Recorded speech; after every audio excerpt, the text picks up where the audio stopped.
Good morning, students. Today I will teach you Chapter 5 Chemistry in Everyday Life, यानी दैनिक जीवन में रसायन। सबसे पहले मैं ये जो केमिकल का यूज हम डेली लाइफ में करते हैं, इसके मैं इंट्रोडक्शन के बारे में आपसे चर्चा करूँगा। इंट्रोडक्शन कोई भी फील्ड ऐसा नहीं है डेली लाइफ में जहां केमिकल पदार्थ यूज नहीं किए जाते हैं। We see that chemical are used in each field of life, even all our bio activities and operated by chemicals. Soap like as साबुन यानी डिटर्जेंट यानी कपड़े धोने में हम काम लेते हैं। ब्यूटीफुल क्लॉथ्स हम कपड़े पहनते हैं सुंदर। तो वो भी रेशे फाइबर भी किसके बने थे? Made of chemicals. Various things of household consumption are chemical substances, यानी सुंदर वस्त्र हो गए, घरेलू उपभोग के अनेकों सामान हो गए, रासायनिक पदार्थ ही हैं। अब चाहे हम बिल्डिंग मटेरियल ले लें तो cement in making buildings, electrical separators, satellite from motor vehicles up to agriculture field, everywhere chemicals are used and theories of chemistry are used. यानी हम डेली लाइफ में जो कुछ भी सामान यूज करते हैं उनके पीछे जो बेस है, आधार है या थ्योरी है, वो किसकी है? केमिस्ट्री की ही है। तो chemistry are use. We use medicines when we fall ill. हम दवाइयों का इस्तेमाल करते हैं जब बीमार पड़ जाते हैं। दैट इज आल्सो केमिकल, और वो भी क्या है? रसायन है। Many types of sweet substances, मीठे या खट्टे पदार्थ आते हैं। Food preservative are all in chemical mixture, यानी खट्टे मीठे पदार्थों का परिरक्षक, यानी किसी अचार को सुरक्षित रखना है तो उसमें भी हम केमिकल का मिश्रण ही इस्तेमाल करते हैं। तो ये बात it is true that daily life can not be imaginated without chemicals, यानी ये बात सही है कि हम रसायनों के बिना दैनिक जीवन की कल्पना भी नहीं कर सकते। यानी सीधी शॉर्ट में बात यह है कि हमारे जीवन में जो कुछ भी हम काम में लेते हैं वहाँ पर केमिकल के मिक्सचर और केमिकल पदार्थों से बना ही पदार्थ होता है जो कि हम उपयोग करते हैं। At first I will teach you about acid. किसके बारे में बताऊंगा? एसिड के बारे में बताऊंगा। तो ये एसिड है, यानी एसिड का मतलब होता है सॉल्ट, और सॉल्ट का मतलब होता है खट्टा।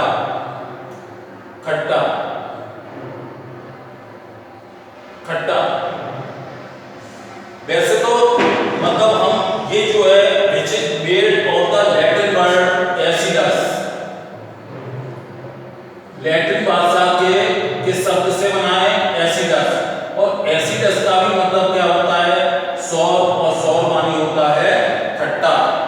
हम दैनिक जीवन में कोई भी वस्तु काम में लेते हैं, खाने पीने से लेके मकान बनाने तक, मोटरसाइकिल, व्हीकल वगैरह, न्यूज़पेपर की प्रिंटिंग हो, सभी में यानी सुबह उठने से लेकर के शाम तक जो भी चीज यूज करते हैं हम डेली लाइफ में, उसमें केमिकल का ही प्रयोग होता है। ये बोर्ड के अनुसार ये क्वेश्चन बता रहा हूं। जैसे ये सिरके का अम्ल है तो उसमें होता है एसिडिक अम्ल, और ये विनेगर अचार को सुरक्षित रखने के काम में आता है।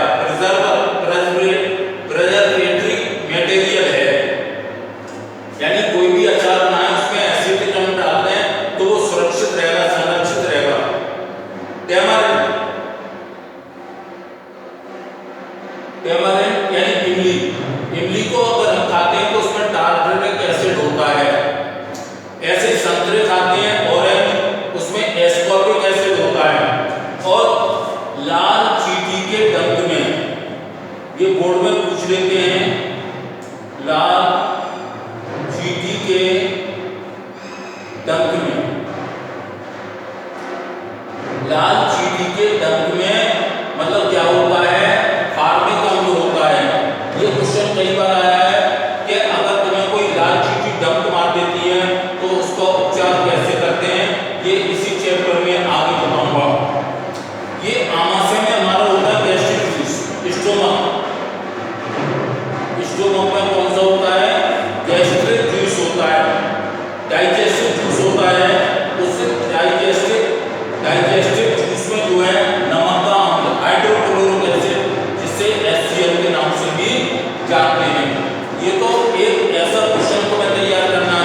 देते हैं। तो इसके मतलब कैरेक्टरिस्टिक ऑफ एसिड्स या एसिड की जो है मतलब क्या होता है कि एसिड की विशेषताएं। अब एसिड की विशेषताएं क्या हैं या प्रॉपर्टी क्या हैं, तो मैं पहले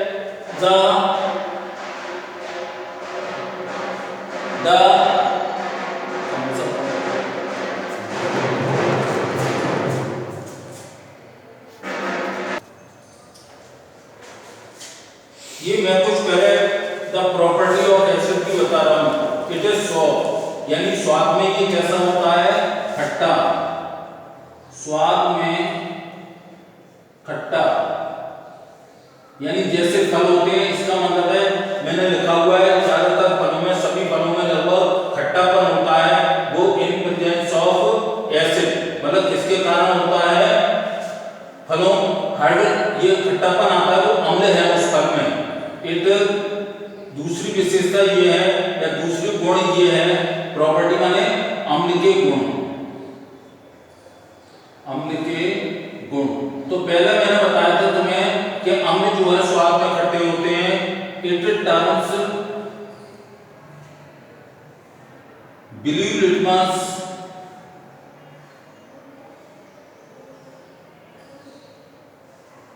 टू रेड, यानी ये नीला लिटमस जो है, नीला लिटमस वो कैसा हो जाता है, लाल हो जाता है। तो अम्ल की उपस्थिति को दर्शाता है। इट हैज हाइड्रोजन धन आयन, यानी धन आयन। कौन सा धन आयन, यानी जितने भी अम्ल होंगे उसमें हाइड्रोजन धन आयन अवश्य मौजूद होगा, इसके अलावा और कोई धन आयन नहीं होंगे। तो अम्ल जो है हाइड्रोजन धन आयन रखता है। Number 4, it react with base and forms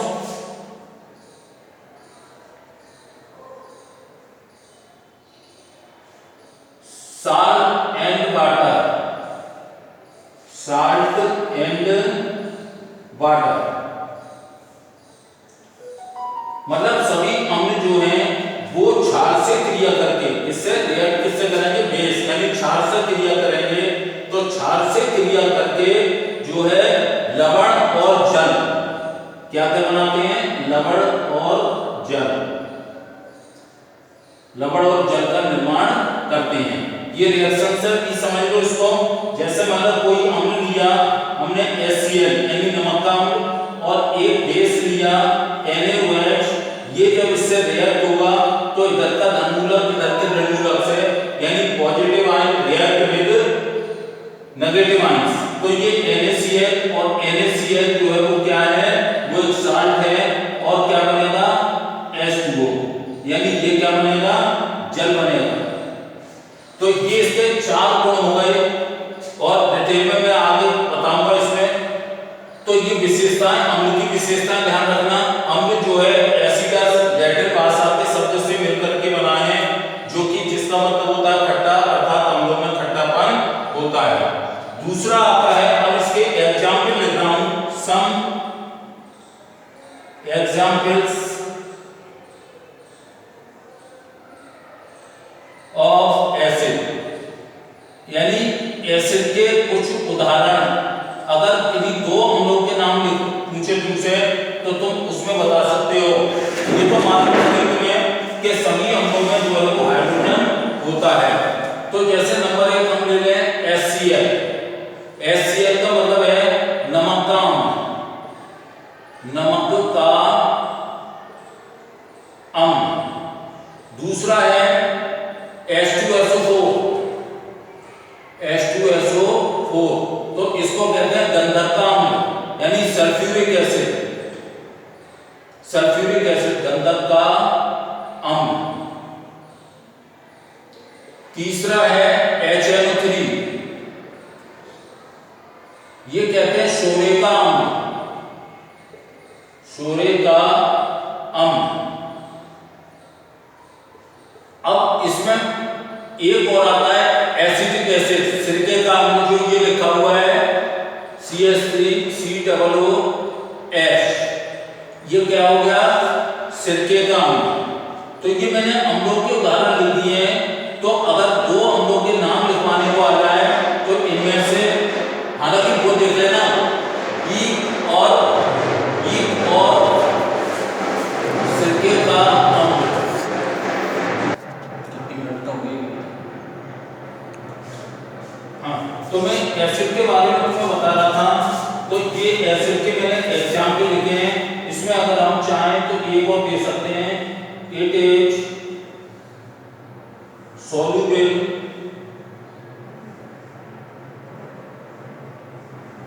in water,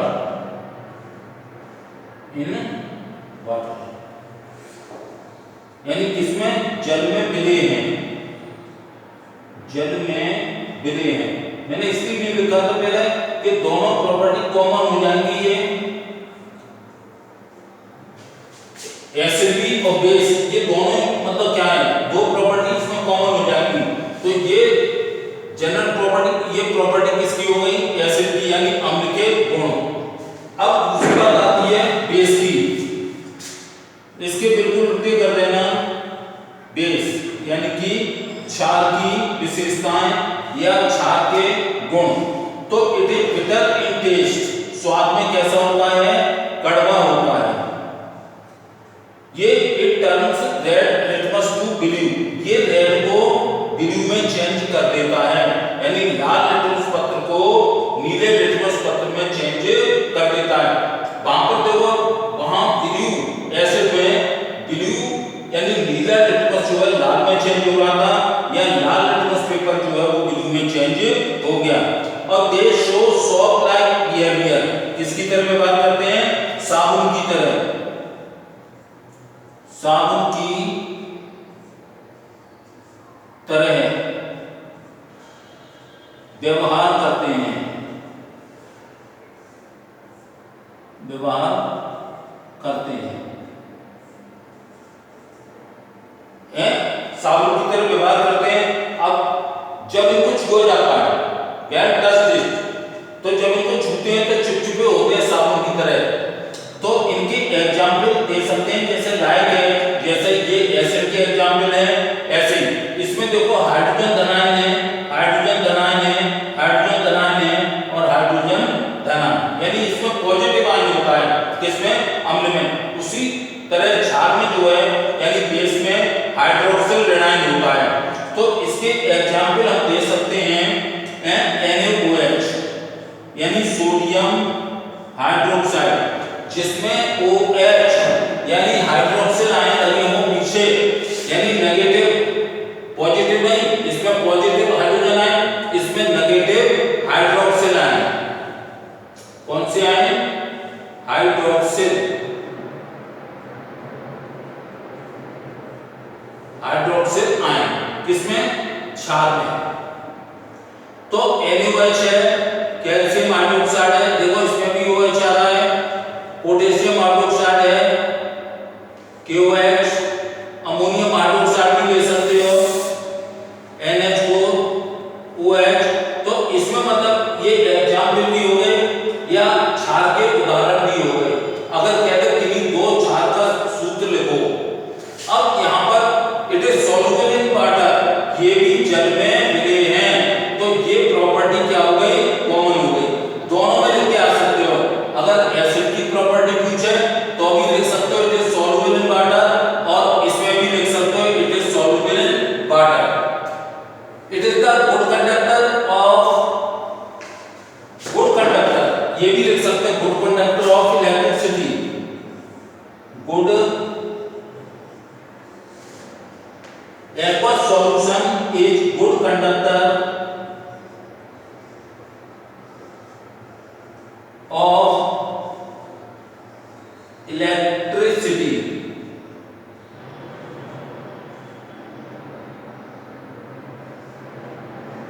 यानी विद्युत के चालक। इनके जलीय विलेय जो है वो क्या होंगे?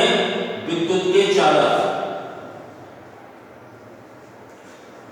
और अगर क्षार में भी पूछे तो तो ये भी क्षार में लिख सकते हो, ये भी क्षार में लिख सकते हो और ये भी क्षार में लिख सकते हो, दोनों में अम्ल में भी लिख सकते हो और क्षार में।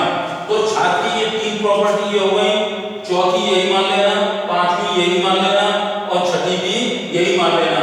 अब ये जो मैंने लिखा है इट रिएक्ट विद बेस, वहां लिखेंगे it react with acid and forms, मतलब इट रिएक्ट विद बेस की जगह क्या कर दोगे एसिड। कौन, मतलब क्षार जो है अम्ल के साथ क्रिया करके लवण और जल का निर्माण करते हैं। तो इसमें भी तुम यही रिएक्शन लिख करके आ सकते हो। तो ये एसिड और बेस की हो गई। अब मैं साल्ट के बारे में बता रहा हूं, लेकिन उससे पहले मैं वीक एसिड यानी कमजोर अम्ल और कमजोर क्षार, तो ये देख लो, अगर एक होते हैं स्ट्रॉन्ग एसिड और एक होते हैं वीक एसिड, ऐसे ही वीक बेस होंगे और स्ट्रॉन्ग बेस होंगे। ये ध्यान में रखना। ये वीक एसिड क्या है, more water in solution of the acid water, more water, अगर पानी की मात्रा अधिक है, पानी की मात्रा अधिक है, पानी की मात्रा अधिक, तो ये डाइल्यूट कहलाते हैं यानी तनु। तो कौन से अम्ल कहलाएंगे, तनु अम्ल, यानी जल की मात्रा जब अधिक होगी अम्ल में तो मतलब वो तनु अम्ल या डाइल्यूट एसिड कहलाएंगे, हैं। ऐसे ही अगर मतलब अम्ल की मात्रा अधिक है, अम्ल की क्वांटिटी मोर है, अधिक है, तो वो क्या कहलाएंगे, कंसंट्रेट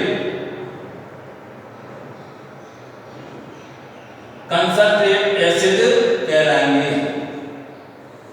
तो ये कहलाएंगे कंसंट्रेट एसिड। इसमें अम्ल की मात्रा, अगर सॉल्यूशन ये किसी प्रणाली में रखा हुआ है एसिड का, अगर जल की मात्रा अधिक है तो डाइल्यूट कहलाएंगे, और अगर एसिड की मात्रा पानी से ज्यादा है तो वो क्या कहलाएंगे, कंसंट्रेट एसिड कहलाएंगे। इसी तरह से ये जो आता है मतलब वीक बेस और स्ट्रॉन्ग बेस, अगर इसमें भी जल की मात्रा अगर अधिक है किसी बेस के एक्वस सॉल्यूशन में, यानी किसी जलीय विलयन में, क्षार के किसी भी जलीय विलयन में जल की मात्रा अगर अधिक है तो वो डाइल्यूट बेस कहलाएंगे। क्या कहलाएंगे, डाइल्यूट बेस।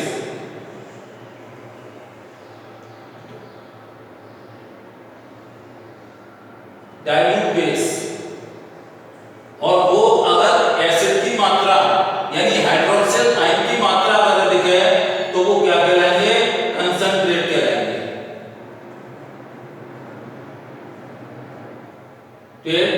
बेस, ये दो बात ध्यान रखना, वीक एसिड और वीक बेस। इसके उदाहरण भी अभी तुम्हें बता दे रहा हूं, दोनों के एग्जाम्पल। मतलब अगर ये बोर्ड में पूछ लेते हैं अक्सर कि किन्हीं दो वीक एसिड के नाम लिखो, स्ट्रॉन्ग एसिड के नाम लिखो। अगर स्ट्रॉन्ग एसिड अगर पूछता है तो स्ट्रॉन्ग एसिड में जो है वो H2SO4 और HCl के नाम लिखते हैं। H2SO4 और HCl ये कौन से हैं, स्ट्रॉन्ग एसिड है। अगर ये वीक एसिड के नाम पूछे तुमसे तो एसिटिक एसिड लिख देना, CH3COOH, ये लिख देना। ये क्या है, वीक एसिड है यानी कमजोर है।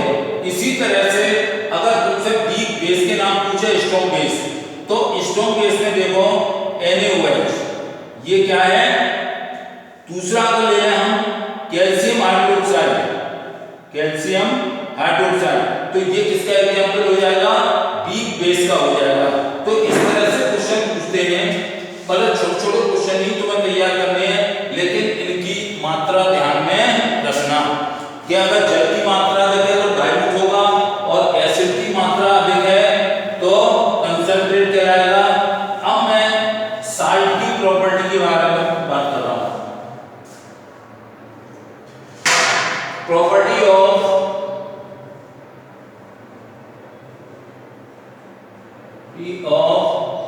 साल्ट। इस साल्ट में क्या होता है, ये स्वाद में मतलब पॉइजनस भी होते हैं और बिटर भी होते हैं इन टेस्ट।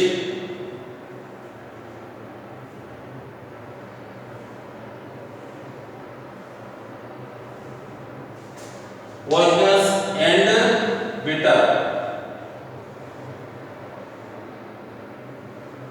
In test.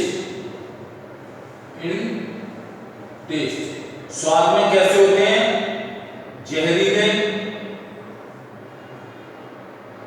और कड़वे। दो तरह की बात लिख सकते हो इसमें तुम, मतलब ये प्रॉपर्टी ऑफ साल्ट्स। तो इसमें मतलब जो लिख सकते हो वो क्या लिखोगे, अगर प्रॉपर्टी पूछता है तो ये इनके जो दूसरी प्रॉपर्टी बता रहा हूं, ये तो स्वाद की बात बता दी थी, melting point and boiling point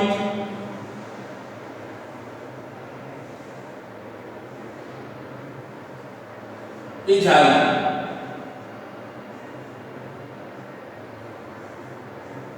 मतलब क्या हो गया इनके मेल्टिंग पॉइंट का मतलब पिघलने वाला बिंदु या गलने वाला, पिघलने वाला बिंदु। इसके बाद क्या जाएगा, बॉइलिंग पॉइंट उबलने वाला बिंदु, क्वथनांक, यानी बॉइलिंग पॉइंट को क्वथनांक भी कहते हैं। तो उबलने वाला बिंदु, इसको भी और समझा दूंगा, उबलने वाला बिंदु। जैसे तुमने कोई भी पदार्थ लिया, उसको हीट किया यानी उसको पिघलाया, तो पिघलने पर क्या होगा, मतलब वो पिघलेगा तो वो उसका कहलाएगा मेल्टिंग पॉइंट। और जिस बिंदु पर कोई चीज उबलेगी यानी क्वथन होगी तो वो उसका कहलाएगा बॉइलिंग पॉइंट। और ये जो है it is found in crystals, it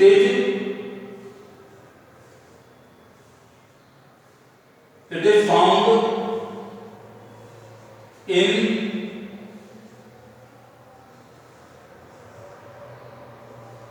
crystal, रवे के रूप में पाए जाते हैं।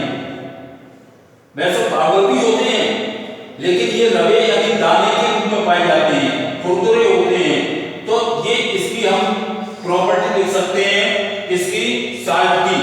चौथी ये लिख सकते हो, अम्ल और क्षार के संयोग से जो है when the acid mixed with the base then we get salts। तो ये salts के क्या हो गए, उदाहरण हो गए। तो ये उदाहरण जो हो गए वो मतलब क्या कहलाएंगे, ये इसके सामान्य गुण हो गए। अब जैसे इसके अगर उदाहरण लिखें अगर हम, तो हमने कहा था ना अम्ल से और क्षार से मिलकर के किसका निर्माण होता है, लवण का। यानी कोई अम्ल ले लिया हमने HCl, ये एक बेस ले लिया यानी क्षार। ये अम्ल क्यों है, हाइड्रोक्लोरो नमक का अम्ल, तो इसमें हाइड्रोजन धनाएं हैं, इसमें OH ऋणाएं हैं। तो ये दोनों मिलकर के क्या बनाएंगे, NH4Cl, NH4Cl प्लस H2O। तो ये जो हमारा साल्ट बनता है, हम बहुत से ऐसे उदाहरण दे सकते हैं कि मतलब जहां पर जल और पानी बनता है, जल और पानी बनने के कारण क्या होता है कि मतलब साल्ट का निर्माण होता है। और साल्ट के निर्माण में जो है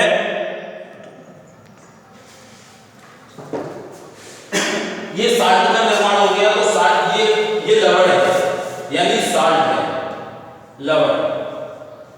तो ये जो है ये स्वाद में जो है मतलब पॉइजनस जहरीले हो सकते हैं और कड़वे तो होते ही हैं। इनका गलने वाला बिंदु और उबलने वाला बिंदु जो है हाई होते हैं।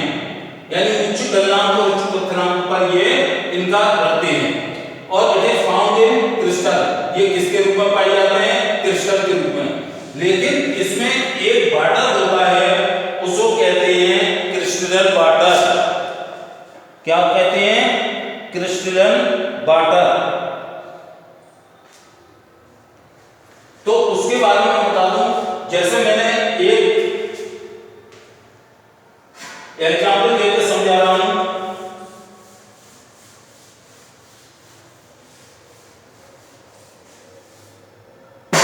जैसे मैंने 60 लिखा Na2CO3.10H2O, तो इसमें ये 10 अणु जो है वो किसके हैं? जल के। तो इसका मतलब है कि साल्ट में जो है मतलब क्या पाया जाता है? पानी पाया जाता है, और उस पानी के कारण ही क्या होते हैं? क्रिस्टल बनते हैं, और वही जल जो है क्रिस्टल सूत्र कहलाता है। लेकिन इकाई सूत्र को लिखने में जल के अणुओं की जो निश्चित संख्या जुड़ी होती है उसे क्रिस्टल जल कहते हैं। जैसे मान लो मैंने ये लिखा, ये इसका इकाई सूत्र है, यूनिट फॉर्मूला, इकाई सूत्र। अब इकाई सूत्र में ये जो है 10 अणु जल के पाए जाते हैं, और जो जल पाया जाता है वही क्या कहलाता है? क्रिस्टलन जल कहलाता है, क्रिस्टलन जल कहलाता है। जैसे उदाहरण के तौर पे ले लें CuSO4.5H2O, 5H2O। अब इसमें 5 अणु जल के हैं, FeSO4.7H2O। फिटकरी का सूत्र लिख लें K2SO4, ये दो रबड़ के उदाहरण, K2SO4, Al2SO4 का उत्तराइस 0.24H2O, इसमें 24 अणु जल के हैं। तो इकाई सूत्र में जो भी जल पाया जाता है वो जल क्रिस्टल जल कहलाता है। यानी ये कह सकते हैं कि मतलब जिसमें जो अणु जल के पाए जाते हैं, यानी unit formula of salt, fixed number of water molecules attached are called crystalline water. तुम्हें कैसे पता चलेगा ये क्रिस्टल जल है? तो अगर हम किसी को सफेद पदार्थ को तो नहीं दें, उसका पता नहीं चलेगा। जैसे ये रंग में कैसा होता है? नीला होता है। अब मान लो एक टेस्ट ट्यूब में हमने कुछ 5 ग्राम CuSO4 डाल दिया, ये रंग कैसा होता है इसका? नीला। अब इसको हमने क्या किया? गर्म किया। गर्म करने पर इसमें से वेपराइजेशन होगा, यानी वेपर्स निकलेंगी। तो जो वेपर्स निकलेंगी वो किसकी होंगी? क्योंकि 5 अणु जो है जल के पाए जाते हैं, तो इस जल के साथ में ही वो नीला रंग भी उड़ जाता है, नीला रंग भी वाष्पित हो जाता है। अब ये क्या होता है कि ये जो पदार्थ remaining substance in test tube are crystalless which is found in the form of powder. मतलब जो परत नदी में पदार्थ रह जाएगा वो पाउडर के समान प्राप्त होगा, और कलरलेस यानी रंगहीन होगा, क्योंकि रंग तो पानी के साथ वाष्पित होकर के उड़ जाता है, ये उड़ जाता है। अब अगर इस पर फिर से हम पानी की छींटे, इस रंगहीन पदार्थ पर अगर हम पानी के छींटे डालते थोड़े, तो फिर से इसका कलर नीला हो जाएगा, यानी रंगयुक्त। तो इकाई सूत्र में जितने अणु जल के पाए जाते हैं वो उसका क्रिस्टलन जल कहलाता है।